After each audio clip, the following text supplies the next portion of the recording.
बोला बोला शंकर भगवान की।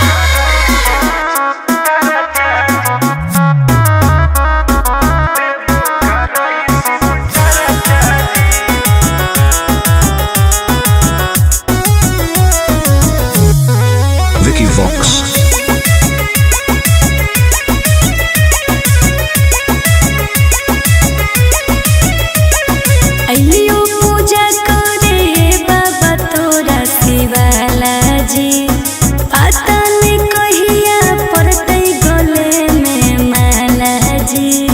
ए बाबा ध्यान देहु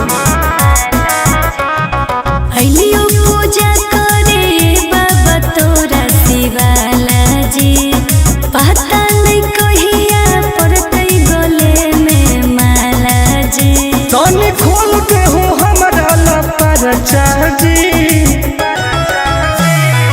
ए बाबा जनुआ से शादी कराई दो देबो कराई शिव चर्चा जी। हाँ बाबा ए बाबा जनुआ से शादी कराई दो देबो कराई शिव चर्चा जी। बस ये चाहिए बाबा।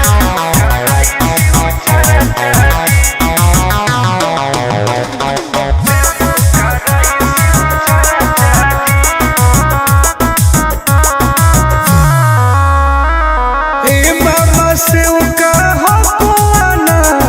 माथे पौधा दे हो हमारा हाथ दया करी बाबा।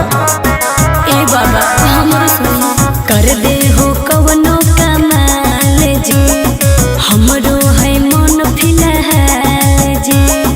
मार दे हो ऐसन मंत्र रहबै दोनों खुशहाल जी। करो हियो दिल के बात आज चर्चा जी। ए बाबा जनुआ से शादी कराई दो देबो कराई शिव चर्चा जी। ए बाबा जनुआ से शादी कराई दो देबो कराई शिव चर्चा जी।